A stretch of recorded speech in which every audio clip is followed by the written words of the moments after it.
And now the survival show that once survived, Glen Tate in short shorts. In this episode, Glen Tate, author of the 299 Day series, drops by. We get caught up on all the shenanigans he's been up to, how his views have changed over the years, and what the future may hold. Howdy and welcome to In the Rabbit Hole's Urban Survival Podcast. This is episode number 291. I'm your host, Aaron, and you are in the rabbit hole, safe and sound. A quick note before we dive into this episode. If you missed the special ITRH announcement, be sure to go watch or listen to that first. Otherwise, some parts of this episode are not going to make any sense. In fact, the next 9 episodes may not make any sense because there are 9 episodes left of this podcast. Also, be sure you are subscribed to the YouTube channel so you don't miss out on whatever comes next. Now, on to Glen. Glen, welcome back to In the Rabbit Hole, dude. Thank you so much. I can't believe I'm back. This has been so cool. I've been on before, loved every minute of it, and super happy to be here. Yeah, man, dude, it's been a little over 100 episodes ago since the last time we had you on. Holy smokeroonies. Yeah. So, hey, inquiring minds want to know, what are you wearing? What am I wearing? Well, thank you for asking. Let's see. I'm about to go work out after this. So I have running shorts, very tasteful, I might add. Some running shoes, a sweatshirt, and a t-shirt, one of my favorite grunt style t-shirts. It's the one with the picture of the Capitol, and it says Control Alt Delete. So there you go. It's kind of a frightening message if you're frightened by such things. And I think no one listening to this show is frightened by that. Yeah, no, I don't think so. So now you are one of the last 10 guests of the podcast for a reason. You are one of the, I would say, the top 2 most requested guests to have back on. And since it's been more than 100 episodes, like a lot has gone on in your life. What has transpired since the last time we spoke, man? Oh, yeah. And by the way, I cannot believe that I'm in this category. Even the top 10 just blows me away because as I think I mentioned in a first podcast when we spoke, I listened to In the Rabbit Hole while I was writing the books. Mm-hmm. You know, I was a fan, and then you had me on and I couldn't even believe it. And then you had me on again and I was like, what the heck? And it was one of those examples of the many, many cool, completely unexpected things that has come out of writing these books, because I'm not like some guy who sits down and goes, oh, I'm a big author. Oh, check me out. The books were a mistake in a sense of no one was supposed to ever read them. They were never supposed to be published. I had no idea they would become a thing. And then, being on a show that you've listened to dozens of times in the past, it's an experience. It's hard to describe. I mean, it's so very, very cool. And so that I'm honored by being one of the last 10 as this great podcast wraps up. So things that have happened. Yeah, well, you bet. Things that have happened. Let's see. Where do I start? Just about everything has changed in life. My gender has remained the same. Oh, I good. still identify as a man. And let's see. So those of you who left off, let's say the last time I was on, I was living in Olympia, Washington. I was married to the real Dr. Foxy. I'm going to assume people have listened to or read the books. I'm not going to get not all the details, but maybe they know the basic story. Right. Dr. Foxy was based on a true story, very, very true story, the reluctant spouse, thought all this was dumb and crazy, and by the way, I'm not ripping on her, completely good relationship and all of that, but a feminist, and that has some very ill effects on a man, Mm-hmm. any man, I think especially me, who wasn't going to be told not to prepare for things that I can clearly see are coming. So that marriage ended, and I started working with this woman, Shelby Gallagher, pen name, who sent me this manuscript and I get a lot of unsolicited manuscripts, and most of them are really, really terrible. I'm sorry to say, if anybody out there's listening and have sent me one, I apologize in advance. I'm not trying to be mean. I'm just telling you, they're, you can tell in about 3 pages that they're very cookie cutter and very much the same thing. This manuscript was entirely different. First of all, from a woman's perspective, single woman who's never a prepper, just kind of like backed into realizing what a good idea it was. And there was a chapter, it's chapter 3, and it was so gripping and graphic that I texted Shelby and I said, I'm walking around my house now. And she thought, okay, this guy's weird. Okay. And I said, trying to decide which hammer to use. And she's thinking maybe he's like texting like a carpenter, maybe me by mistake or something. And she said, oh, okay. And I said, because I'm trying to decide which hammer I'm going to use to cave that guy's face in. Mm. That's an extremely strong response. And so working with her on the story development and all of that other stuff, she wrote it. It's not like, I'm not taking any of the credit. Mm-hmm. Turns out that she gets a publishing deal, 3-book series. It's a great state. And there are 3 books, 2 are out. 2 audiobooks are out. Book 3 is coming out in print and audiobook here sometime in 2019. So we kind of hit it off. She's a very strong woman and a prepper. She's, in a lot of ways, the opposite of Dr. Foxy. And not only could I be myself, it was actually encouraged. Mm-hmm. And so we, after appropriateness, and by that I mean we kept things appropriate. Right, of course. And then when we were both divorced, we then married. So I am now extremely happily married to Shelby Gallagher, and I can be myself. She can be herself. I would let her describe why that's true. That's her story, not mine. And so picked up and moved out of liberal's not the right word, socialist Olympia, Washington, where I pretty much assumed that my neighbors wanted me dead because, they're all like all this Antifa nonsense. And that kind of describes them. They're not Antifa people, but they're the kind of people that you don't want to be in this town when you're like me. Okay. That I can tell you. And so picked up and moved to very, very rural Western Washington. Started a new amazing job. Won't tell you about it because I can't, but it's extremely cool and very well suited to me. And she has a job here, and we've relocated. And we live on a ridge top, and it's a 1/4 mile dirt road, and we're the only ones on it. And the birds chirp, and it's sunny, and we have a greenhouse and a chicken coop, and it is just spectacular. And it's this full circle thing.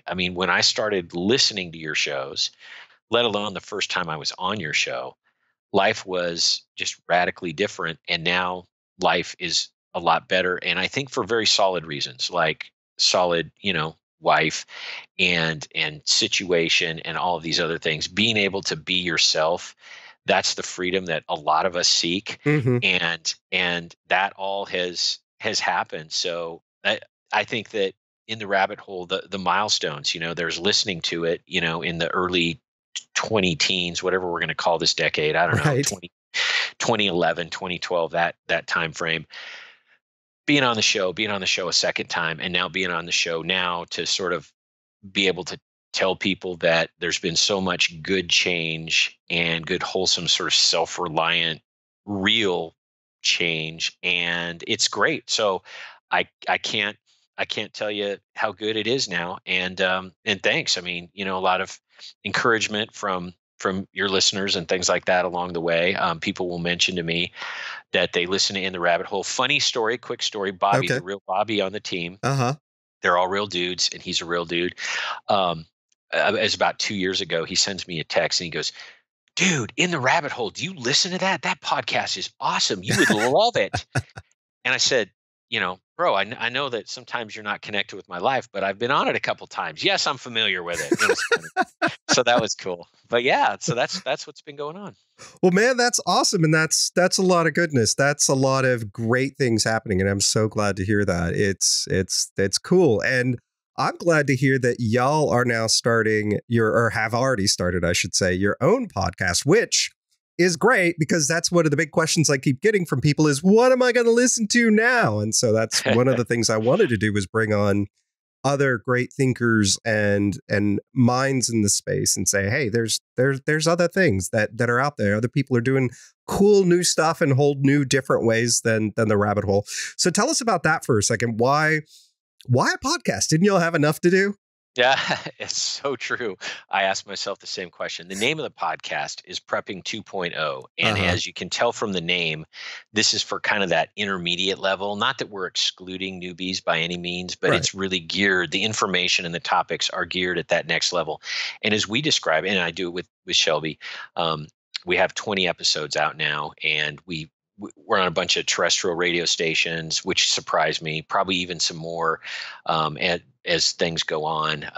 Anyway, the idea is Prepping 1.0 is what we all did, and I'm going to say circa 2008, 2009, and you're probably nodding your head right now going, Mm-hmm. yep, you went out and tons of beans and rice and water treatment stuff and maybe your first gun, that kind of thing. That's very, very common. That era, that was when Obama was first elected, and everybody, including me, was saying, "Oh my goodness, this is leading to a bad outcome." So we did kind of the first level stuff, and it was largely focused on obtaining items. Right? It was Right. like beans and rice, and skills weren't as much of a thing, and mindset wasn't as much of a thing.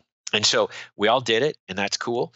But prepping 2.0 is that next step, and that would involve things like, okay, you've got beans and rice and probably a couple, good guns. I know you're a 308 guy, an AR-10 guy, if I recall. So Mm-hmm. I'm not going to like limit it to AR-15s, but anyway, and you've got that stuff. Now you need to start thinking about how to be even more effective, how to have even more survivability. And in my mind, that has a lot to do with being able to take folks in. And I don't mean just like stray dogs. I mean, this could be like other teams. It could be your family. It could be your mutual assistance group. I mean, it could be a pickup team for all I know. But, and, having comms, absolutely critical. And it's not hard. And I hate equations. I hate math. I hate science. I hate technical stuff, but if I can do this, anybody can. So it's comms, real emphasis on water treatment, um, intelligence, and that's not like being a spy. That's like Sam Culper, Right. forward observer kind of stuff, and just knowing your area and networks.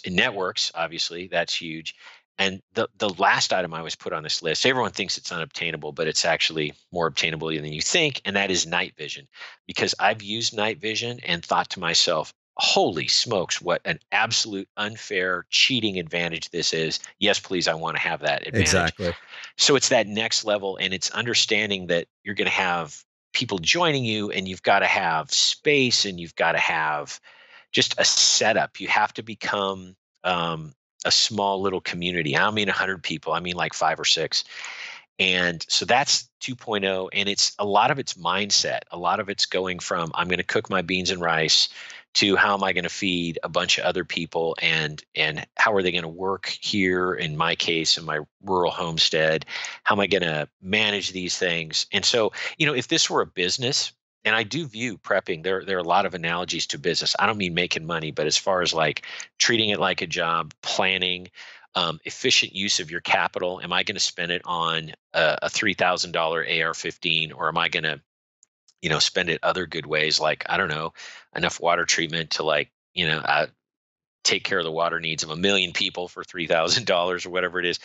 And you look at it this way. Well, you had your one storefront or your little internet store, and you sold some stuff, and now you're maybe branching out. You get additional stores, additional lines of whatever. It's that growing. So anyway, that's prepping 2.0 in a nutshell. It's been a blast so far. We've had folks from the books on. We had the real Special Forces Ted. That was a huge, Mm. huge drop. People were going crazy because he's a real dude, Mm. and he answered questions about how do you set up a team and what role do you see, rogue operators in the future. It was fascinating. Hmm. He's been to parts of the world. He's seen third world badness, and he could describe how he could see some of that happening here. Some things he doesn't see happening here, but some things he does. Fascinating. And part of the show is Patreon supporters who get all kinds of content like the after show. And the after show, as the name implies, is after the regular episode. Since we're on terrestrial radio, we keep it clean and we have hard breaks with segments and all that kind of stuff. But the after show is free flowing, and we take questions from Patreon supporters. We have this fun little thing called Live or Die. And what we do is, it started with Shelby and I would be driving down the road, and we'd look over into another car, and we'd look at somebody and instantly, right? And you know where I'm going with this. Uh-huh. Instantly, we would say, live or die. And then whoever was asking the question, the other person would say, live or die. And it was like a quick reaction. It was all judgmental. It was complete stereotyping. That's encouraged. And like, are they going to live or die, and why? Putting that up now, where we put a picture up for Patreons and we say, okay, live or die. And they give us feedback, which is absolutely hilarious. So there's that kind of stuff. Probably going to have a new thing coming up, Dead or Canadian. Somebody that like heard that name, and you're Uh-huh. like, I kind of remember them. I'm not sure. Are they dead or are they Canadian? So anyway, that kind of stuff. So it was a lot of fun, a lot of humor, just good times. Well, cool. That sounds like a lot of fun. Let's steer things back, and since it has been a while, and let's pick up some of the things that we talked about last time. The economy, and last time Yeah. we were all pretty nervous about it, but it, for the most part, it should have been allowed to crash, but there were all those shenanigans. And now it's funny because I'm around a lot of financial stuff during the day, and for a while, a lot of people were like, "No, no, no, no, no, no, no, no, no. We're not going to have another thing. This is fine. Everybody relax." And then all of a sudden, you started hearing more. Well, maybe not so relaxed, and now it's kind of like, well, what's your take on things? Where are we going with the economy? Well, the economy has to crash, and I don't necessarily mean, cannibalism and that kind of Right. like hard crash. As you know, I'm a big proponent of a partial collapse, in the sense of that's what I think is going to happen, because Mhm. the more dramatic something is, the less likely it is to occur. Right. So I factor that in. Um, I don't know when it's going to happen. Here's the thing, and I'm this rare breed, I think, of person maybe. Um, I try to be completely honest. My track record on predicting when has been 0% correct. So don't listen to a word I'm about to say, because I have been wrong every single time. Right? How Uh-huh. refreshing is that? Um, Especially from a lawyer, right? Right. How Right. refreshing Never is hear that? that from a lawyer. Never. I know. And so I've been wrong. I thought, like you, it should have happened a while ago. The only thing I can come up with, the only explanation I can come up with, is there's stuff I don't know. And by that I mean, whoever they are, the wizards who run the economy, and the stock market's at about 25,000 right now, which it makes absolutely no sense on any basis, any Mhm. sort of looking at fundamentals. They seem to have tools that I cannot conceive of. And I know little bits of stuff. I know that the Federal Reserve creates money and loans it at such a low rate, it's really kind of a gift. Mhm. And then a bunch of, corporations, including the ones listed on the Dow, buy their own stock back with kind of like free money. And then the stock prices go up because now there's less stock and the same amount of money and all of that other stuff. And so I understand like the very rudimentary level of the artificial propping up that's going on, that I think everybody understands out there. Mhm. But they have other things that they can do that I just cannot conceive of, because in my world, it should have crashed a long time ago. So that's why I think it's more a matter of time. I think fundamentally it has to, I don't know, crater because of the debt and all the things everybody out there already knows. But I just don't know when, because they can keep it strung together with, I don't know, baling wire and gum wrappers or Yeah. something. And so that's kind of an anticlimactic answer. But then again, anybody that comes on and tells you that on Tuesday that the stock market's going to go down 7,000 points, I just don't believe that stuff anymore. Our community, and I'm part of this problem, has been wrong on the timing, and we have lost credibility with, I think, people in the middle. And so that's why I, number one, acknowledge that I've been wrong, and number two, say I don't know when. The the fact of it, though, is even more true in my mind. And I see the threat, if you will, having shifted from 2008, 2009, when we all started sort of looking at this. But when that happened, the economy was the threat. I now think it's political.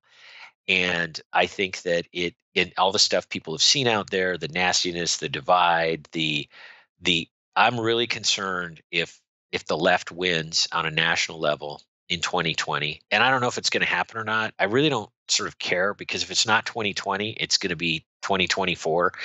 Um, because of all the fundamental things that are wrong socially, the divide, I should say, the social divide. There's no way we're going to have a Republican president for time immemorial. It just won't happen. So at some point, I've been heavily influenced by Sam Culper, by the way, who I think articulates this point very, very well. At some point, there's going to be a Democrat in the White House. Am I a partisan guy? No, not really. Here's why that's a problem: the retaliation Yeah. that they will unleash. And I've seen, and I'm going to be very vague, so this may not make crystal clear sense, but just roll with me on this. In one of my previous jobs, I was involved in a regulatory sense. And when the Obama administration came in, they decided to target several industries, and my industry was one of them. And I saw the way they worked, and I saw the way those federal regulators, they were just open about it, and they thought it was funny. They literally laughed, and how they tried to destroy people. There were tax audits of all kinds of people that the Obama administration didn't like. All this stuff was real. I think it was worse than it was even portrayed, because I got to see some of the inside stuff. Yeah. Anyway. Are you talking about through administrative law? Yeah. Okay. Yeah. Okay. And tax and regulatory stuff. Yeah. It wasn't, criminal stuff. Okay. But I see that retaliation. I see just uncontrolled Antifa masses. Now, part of this is, listeners, please discount what I'm saying once again, and that is where I used to live in Olympia, and where Shelby lived, which was Portland, Oregon, which are sort of the epicenters, along with San Francisco, of badness and Antifa, and the police letting Antifa run wild. But that whole aspect of this, that organized political violence, I see as a major problem. And then once you've got the economy slowing down, because nobody in their right mind is going to invest money, because the government's all taking it away and regulating away. This assumes Democrats taking power. They're not Democrats anymore. They're socialists. We'll see which wing takes power. But anyway, you're going to have that, and then you're going to have this perceived permission slip that the socialists and anarchists and communists are going to have to go really, destroy things and hurt people. I think you're going to start seeing the Tucker Carlson scenario of pounding on his door, like amplified, like next time they're going to get inside, and you're going to start seeing all these kinds of things. And then normal people, the economy is going to slow down. But the other thing is, if truck drivers are afraid to drive down the road, because you never know on any given day that, if you got to drive through Portland or whatever, there's going to be some Antifa group pulling you out and going Reginald Denny on you and that kind of stuff, then, you're going to see hiccups in supplies and those sorts of things. So I see that as very, very likely.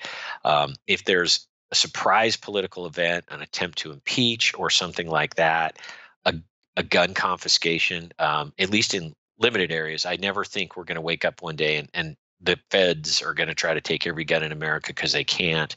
But when you start seeing bad states, start confiscating guns, they obviously already are, these red flag laws and other things. And then you see, the raiding parties get shot up, which is going to happen, unfortunately. And you start seeing this organized political violence is my point. I see that as a bigger current threat. And so the threat has evolved in my mind, and it is what it is. So that's the outlook. And again, please, everybody, remember my track record on timing.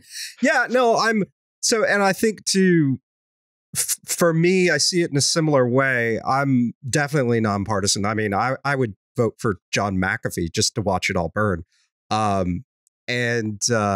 But I think for me, it's a concern. For me, it's not left versus right. It's liberty versus oppression, and that's the only way I see socialism ever goes, is nothing but oppression, and tyranny. And I don't think people understand that. People aren't looking at the history, and people are engaging in a lot of ways in what has become my opinion of the laziest and most morally reprehensible form of charity possible. Whereas, like, well, I want everybody else to be involved in what I believe is right, and you point a gun at that guy and tell him to give me his money so that we can all do this thing that I think is right. And but I think along with that ideal, the timing of the economy is pretty shaky, and we're seeing this resurgence, because this isn't the first time, but we are definitely seeing a resurgence of socialism gaining popularity as an idea, even though most people have no idea what it actually is in the country. And I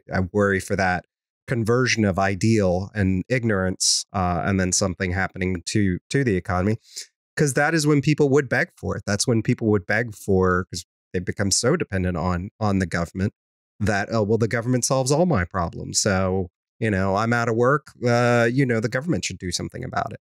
So I'm with you on that. Here's a funny one.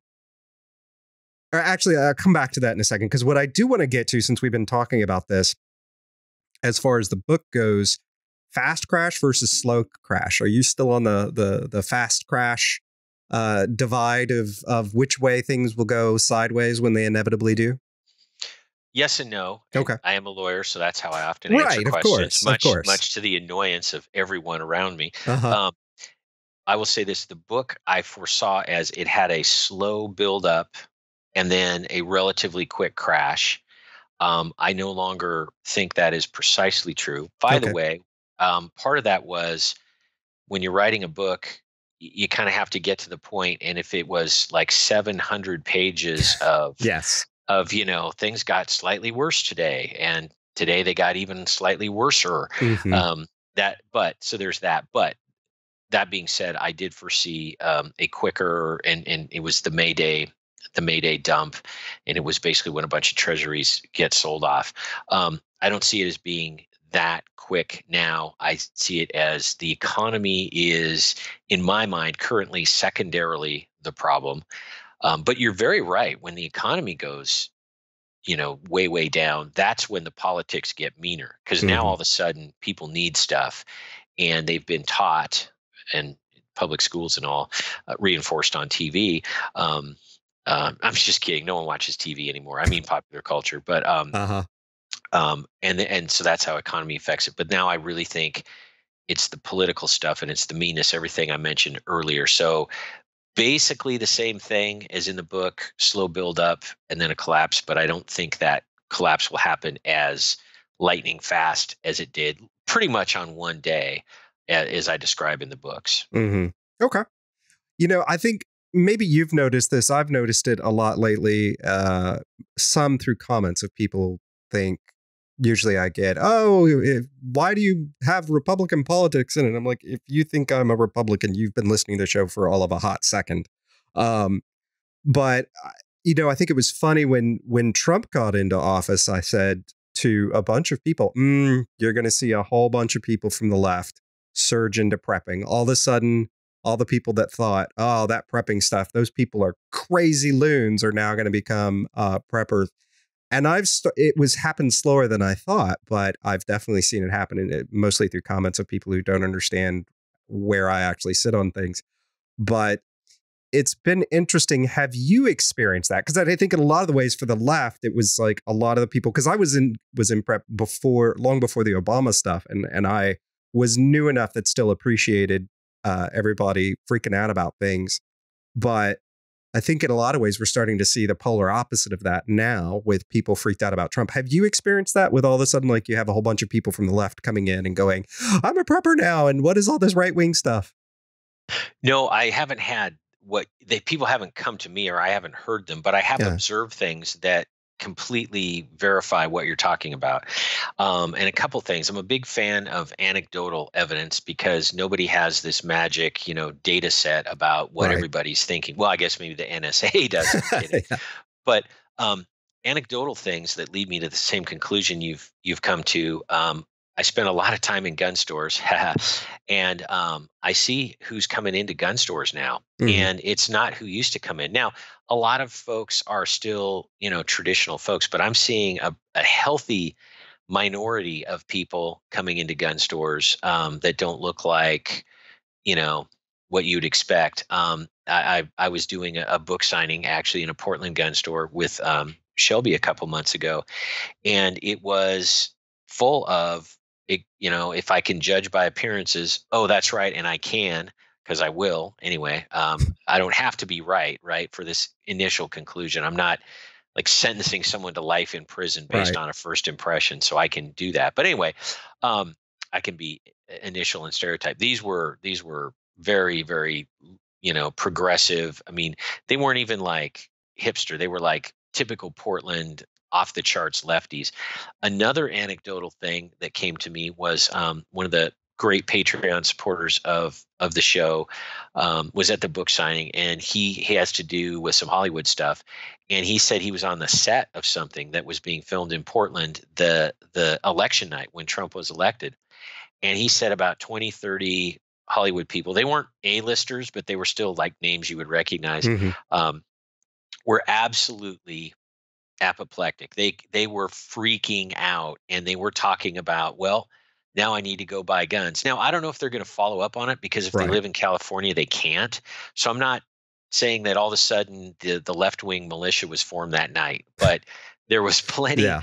there was plenty of concern. And one of the producers came to him and said, to my guys, like, hey, you seem like, you and I are on the same page. Yeah, I'm already taken care of, and these jokers are finally coming to this conclusion. But it's definitely there. I think that if Trump wins in 2020, the left will simultaneously freak out and riot and illegitimate president this and all that other stuff. And Right. the other thing they're going to do is massively arm themselves. It's so interesting to hear of progressives that normally don't like guns, and then all of a sudden, when they want one, they think it's a great idea. We're going to see some of that. Mhm. We've obviously seen, Antifa sort of like at the Instagram level of observation, which is probably extremely skewed, right? I Right. mean, Instagram is not reality, um, and the Antifa folks arming up, but I'm stunned, again, my timing being off all the time. I'm stunned that Antifa hasn't just had 15 or 20 people with ARs, AKs, whatever they want, just go through downtown and just start shooting people. I'm really surprised that the left hasn't gone large scale with armament. Obviously, they shoot up congressional, baseball games and all of that other stuff. So I'm not saying that the left doesn't use regular weapons. By the way, Second Amendment applies to them too. Rock on, go Mhm. ahead, get your guns. I mean, you can be a commie. I don't care. Here's a gun. I mean, I'm pretty sure I know who's going to win that. So I mean, you can have a gun. It just means I got a battlefield pickup. So all right, cool. But um, anyway, so yes, that is going on currently, and if Trump wins in 2020, it will be accelerated, and it's fascinating to watch. I don't know where left wing preppers go for like information and all of that, because I think so many prepping uh, outlets. I know Prepping 2.0, we have a viewpoint about liberty and we make fun of Antifa. So I don't know where you go, but maybe a whole new left wing prepping social, Yeah. I don't know, situation develops. A funny off-air conversation that Jonathan, the original co-host, and I had was, he was like, you know what you should do? Close down the rabbit hole and become the left-wing Alex Jones. And this was like Yeah. election night. And I was like, yeah, that's not what I meant. Thank you. That's funny. Now, yeah, I think that's, well, I mean, I guess it depends. Like I've always largely kept politics out of the show, unless it's political ideologies, legal ideologies, philosophical ideologies in general that I think actually pertain to survival and liberty, and that's why I'm opposed to those kinds of shenanigans. Because, like, no, this is in violation of the non-aggression principle. This is in violation of people's liberty. Quit screwing with other people. And the more or the less liberty we have, the less great our survival and life is in general. So Yeah, it's interesting. I wonder. I'm both surprised and not surprised that a personality for that is more of that bent hasn't popped up. And I guess that's maybe one of the reasons why I'm getting complaints from people because they don't have their own. And my suggestion is buy a microphone, learn all the software, and spend a whole bunch of money learning how to do this crap, and start your own show. Don't complain to me. But yeah, therein lies the problem. Somebody else needs to do something about this thing I care about. Well, Mentality. and I think that's why the left is much slower, again, from what I can see anecdotally, to actually get prepping done, because I think, and I'm going to generalize wildly here, but I feel like it, so I'm gonna, and that is the left, followers, the collective, they wait to be told what to do, in by and large. I think the left also assumes, especially when they rule wherever it is they are, Chicago, for example, Hmm. they just assume the government is like on their side and the government's going to do all this stuff. So I think they're not as independent as we are, and they've sort of outsourced all of their security and comfort and necessities, to the government, so they might be slower to act on this. So yeah, there's that. I think that it was described well to me, um, that we had a guest on our show, and he was talking about conservatives have largely given up on trying to influence the direction of politics and culture. And I won't go into that because it's not a political show. Mm. And he said, I see a lot of conservatives prepping because they have control over their little postage stamp sized house or lot or whatever it is, and they're going to do the right thing on their property, and they can't control what happens at city council and the state legislature and the federal government. And it really resonated with me, Mm. because that's where I was at. I was just like, what, something I say is going to affect like national policy? No, Right. this country, my state in particular, most states are just going to crash and burn. But hey, here at my place, my postage stamp, stuff's going to be squared away, and I'm going to take care of myself and those I love and my friends and my little community. And so that's why I think we liberty minded people are drawn to this, and the progressives, are not, Yeah. in general. Yeah. In, Taking action and taking personal responsibility seems to be a foreign concept for a lot of them. What To switch gears a bit, what you've got other projects going on, you're working on some other books. Are you writing your own, getting ready to write more of your own books, or are you just collaborating with other authors? What are you up to? yeah, collaborating with other authors. And the reason I'm not doing things on my own is twofold. One, and I hate to say it, but it's true. I'm just gonna be honest. I don't have time, and Right. if I'm going to do this, I'm going to do this right. Hmm. The other reason is I felt very, very inspired. Uh, it's not a religious show. I believe that it was a religious inspiration. I mean, I wasn't smart enough to write some of the things that appeared in these books, because I just don't think I'm that smart. So there was goodness happening. I'll leave it at that, because I don't Okay. want to get in a big discussion about it. But and I'm not feeling that inspiration. I would, in the past, when I was in the middle of writing 299 days, and this is hard to even articulate into words. I would be driving down the road, and all of a sudden, the outline for a chapter or a character or a storyline would appear in my head. It wasn't visual, but it would be in my head, and I would be able to go get to a computer and write for 3 or 4 hours and carry it out. And that's not happening now. And Hmm. so I call it the Joni Loves Chachi, conundrum. I don't want, you remember Happy Days, the Uh-huh. spinoff that sucked, Yes. Joni Loves Chachi. Uh-huh. I don't want to do sucky spinoffs. If you are contemplating jumping the shark, with the Fonz, another Happy Days reference, Yes. as that series was crapping out, don't do it, because people will remember the stupid jumping the shark thing and not all the good stuff. So my own pure own stuff, I don't currently plan to do. The flip side of that is, maybe after I get done speaking with you, Aaron, I'm driving down the road, and that new storyline all of a sudden appears, Mm. and I will execute on it. So no plans to do my own stuff, but collaborating with others. And we're working on the final details of a book series that takes place in Tennessee, Hmm. along the same time frame and the same universe. I think they say in the Hmm. kind of the movie business, it's in the 299 days universe, and it's it's a Southern perspective and how things are different in different regions. I've always said that and really believe that, and that's cool. So I'm working on story development and doing some editing, but I'm not the main author, not trying to take credit for that. Um, and then there's one also in the works that takes place in the state of Maine, and you can see the different regions Hmm. and how fascinating it is to reading the draft of the Maine book, and I always feel like I have to say state of Maine, right? Because the main book, what, the primary book? But no, the book Yeah. takes No. place Yeah. in Maine with an E. Um, I thought I knew what New England was all about, and I realized I didn't, and Hmm. it was really eye opening. And of course, working on a little bit on Shelby's books, there are some chapters in book 3 of her book, which has not been released yet. I just got done writing. I wrote some chapters. Her characters come to Pierce Point, and some stuff happens in Pierce Point that relates to the storyline in her books. And so I wrote a couple of those chapters, and I got to tell you, it felt phenomenal to write again, Hmm. to be Grant Matson again, and I'm getting goosebumps. Look at you can't see. I That's can't right. see. My legs here with my running shorts have goosebumps. Um, but to write again and be Grant Matson again was phenomenal. So it felt really really good. So Hmm. that's what's going on with that. I think the podcast has really become the creative outlet now because you're going to laugh.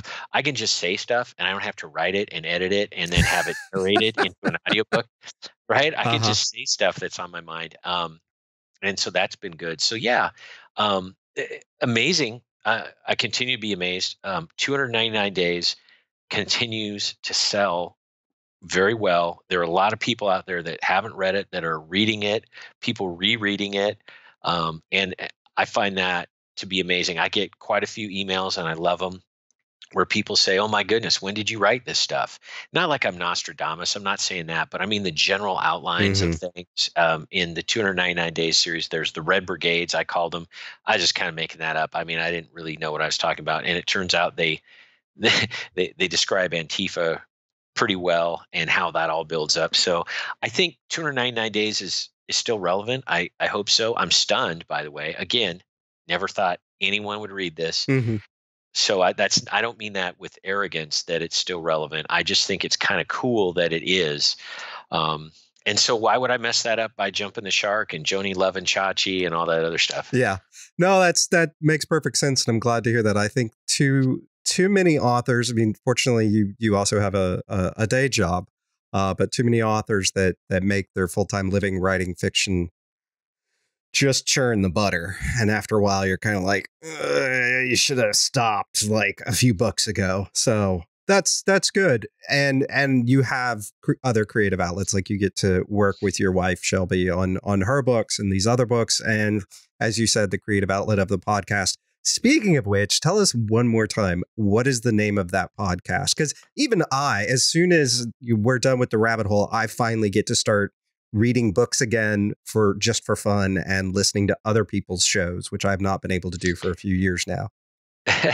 Yeah, it's Prepping 2.0. So like Uh, number 2.0, Prepping 2.0, iTunes, Podbean, Stitcher. The website is prepping 2-0.com, okay. 2-0.com, and then terrestrial radio stations, mostly in the Western states. But yeah, man, that's kind of cool. Driving around, hear the show. Hmm.